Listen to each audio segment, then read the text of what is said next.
Monsters creep from their lairs. Kraken entwining ships. Sasquatch slaying campers. Giant ants wrecking tanks. And one news bureau has you covered. Turn up the radio, gentle listeners. It's time for breaking news, fresh from the teletype. Welcome to Monster Bureau!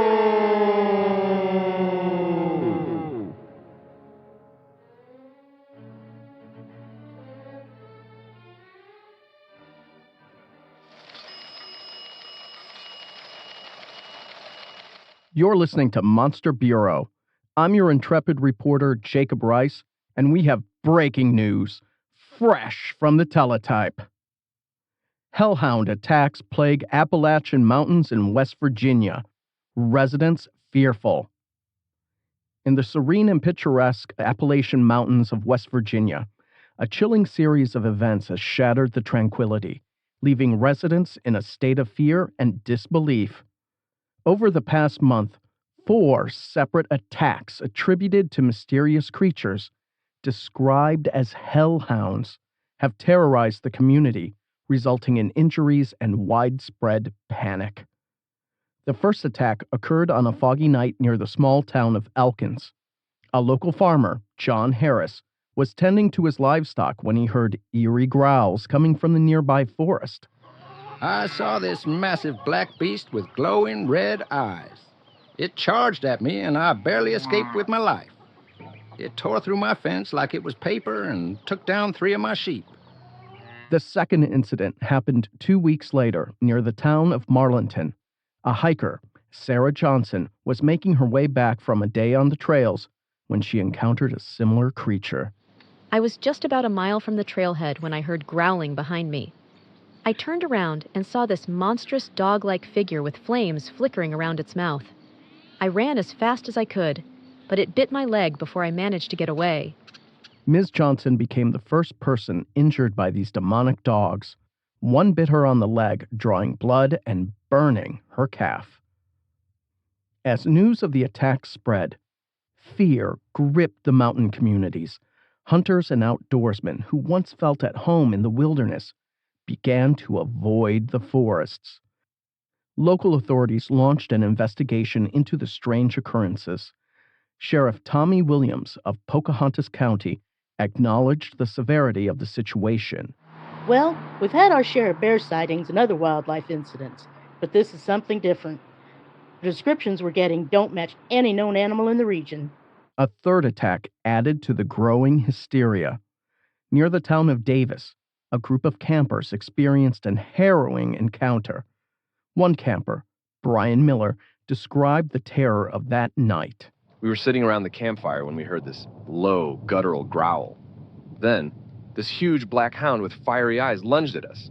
It knocked over the tent and slashed at my friend, leaving deep claw marks on his arm. We all ran for our lives, not looking back.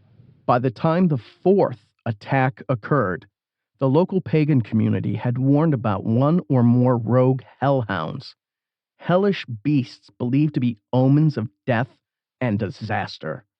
This time, the attack happened in the outskirts of Thomas, where an elderly resident, Martha Green, was ambushed in her garden. I saw it lurking by the tree line. It was like something out of a nightmare, with flames in its eyes and smoke coming from its nostrils. It pounced on me, and I used my gardening tools to fend it off. If my neighbors hadn't heard my screams and come running, I don't think I'd be here today. Local authorities have advised residents to stay indoors after dark and report any unusual dog sightings. Occult scientists have been brought in to assist with the investigation, though they remain baffled by the attacks. One scientist, Dr. Carl Langley, had this to say. We've set up cameras and sigils, but so far, we haven't captured any definitive evidence of these creatures. It's possible that these are some unknown supernatural species or even a hoax, but we can't rule anything out at this point. As the community waits for answers, the fear of the unknown continues to loom over the Appalachian Mountains. This once peaceful region now finds itself at the center of a chilling mystery. Residents hope for a swift resolution, but until then, the haunting growls in the night serve as a reminder that something sinister may be lurking in the shadows of West Virginia's wilderness. Next on Monster Bureau, we'll broadcast live from Central Appalachian State University with Professor Carl Langley.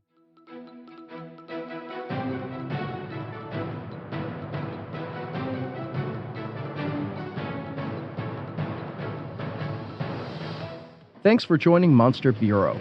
We're coming to you live from Arthur Borman Auditorium. Tonight, Professor Carl Langley, a hellhound expert, takes questions submitted by townsfolk earlier today. Good evening, Professor Langley. Thank you for joining us today to discuss the origins and behavior of hellhounds. Let's start with the basics. What exactly are hellhounds, and where do they originate from? It's my pleasure. Hellhounds are a fascinating, albeit terrifying subject in occult science. Hellhounds are supernatural creatures often depicted as large, black dogs with glowing red eyes and, occasionally, fiery maw. They are believed to be omens of death or servants of dark forces. Their origins can be traced back to ancient Greece. For example, Cerberus is a three-headed hellhound guarding the entrance to the underworld. In Northern Europe, similar creatures are often linked to the wild hunt, or are seen as harbingers of doom. Why do these hellhounds attack people? Is there a specific reason behind their aggression? The motives behind hellhound attacks can vary depending on the situation. In many cases, hellhounds hunt souls that are damned or have evaded death. Their attacks could be seen as a means of collecting demonic debt or punishing those who have crossed supernatural boundaries.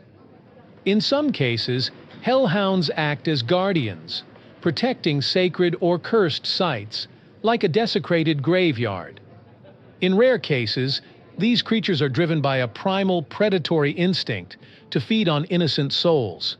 But that's only happened with rogue hellhounds, which have no hellish master. Given their terrifying nature, is there any way for people to protect themselves from a hellhound attack? Protection from hellhounds often involves a combination of physical, magical, and spiritual measures. Certain sigils and talismans are said to ward off these creatures. For example, iron, salt, and holy symbols are commonly believed to repel hellhounds. Creating protective barriers with these materials can provide some level of security. Magically, protective spells and rituals performed by skilled practitioners can also be effective. These might be things like invoking protective deities, drawing protective sigils, or creating charms. Spiritually, maintaining a strong faith or spiritual practice can serve as a defense. My research suggests that hellhounds are deterred by people with strong spiritual auras. Keeping your soul pure and avoiding actions that might attract curses can lower your hellhound attack risk. That's fascinating and quite detailed. Are there any modern interpretations or sightings of hellhounds that you've come across in your research? Yes, there have been numerous reports of hellhound sightings, especially in areas with ghostly activity and cryptids. Like right here in Holler Country, I'm conducting research that appears to show a direct relationship between all three entities. And lastly, what advice would you give to someone who believes they have encountered a hellhound? First and foremost, remain calm. Panic can cause the situation to worsen. Fear drives hellhounds into a frenzy. If you have any protective charms or prayers, use them immediately. Go hide in a safe place, especially one with sigils on the walls, door, floor, or ceiling. Next, call for help from clergy, witches, or occult specialists. Documenting your encounter can also be helpful for understanding hellhounds.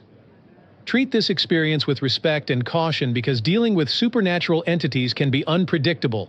Thank you, Professor Langley. Your insights into the world of hellhounds are both enlightening and chilling. We appreciate you sharing your expertise with us. Thank you for having me. Stay safe and remember, That knowledge is your best defense against the unknown.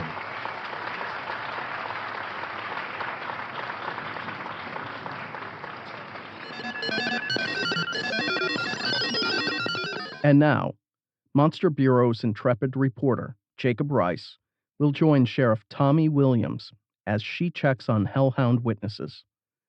The first stop is to Brian Miller's cabin just outside of Davis, West Virginia. We're almost there, Jacob. Brian Miller's cabin is just up ahead. Thanks for letting me tag along, Sheriff.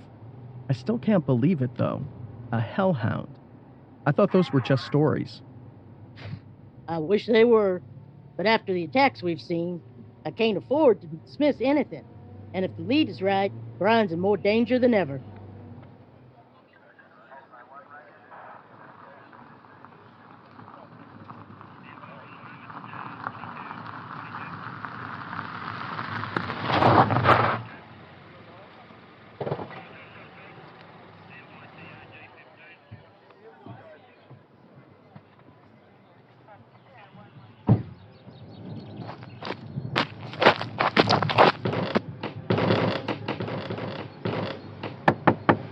Brian, it's Sheriff Williams. Open up. Sheriff, thank God you're here. I've been seeing things in the woods. I don't feel safe. That's why we're here, Brian. This is Jacob Rice, a reporter.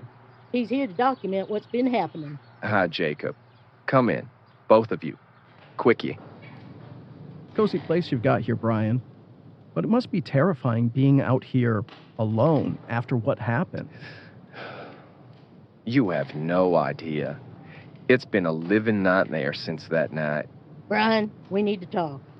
We have reason to believe the hellhound might come after you again. Is there anything you're not telling us? I didn't think it mattered. But maybe it does. A few months ago, I was desperate to make it as a folk musician. I heard about this old legend, making a deal at the crossroads. You mean, like selling your soul to a demon? Yes. I thought it was just a story. I went to the crossroads, and he was there. The demon. He promised me fame and success, and I didn't think it was real. But until everything started happening. And now the hellhounds come to collect. You're in serious deep shit, Brian. Did you hear that? It's here. What do we do? Stay behind me, both of you. That's the hellhound. Jacob, get Brian out of here. There's back window. Go. Brian, come on! No, it's got me. Sheriff, we have to do something. Let him go, you hell beast!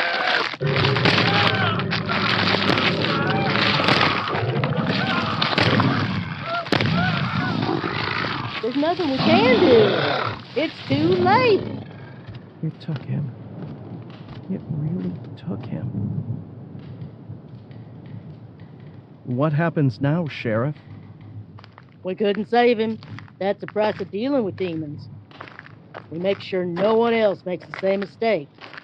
We tell Brian's story, warn others, and we keep fighting, no matter how dark it gets.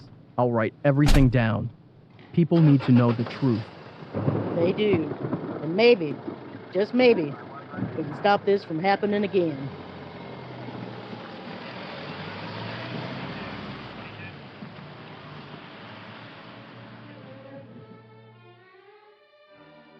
Thanks for listening to this episode of Monster Bureau. In 2 weeks' time, we'll be back with breaking news about a monster attack near Rhinelander, Wisconsin.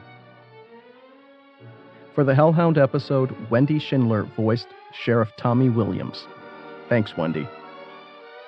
If you like this podcast, please like, share, subscribe, review, and tell your friends about it. It really helps. Until the next episode, take care and be on the lookout for monsters.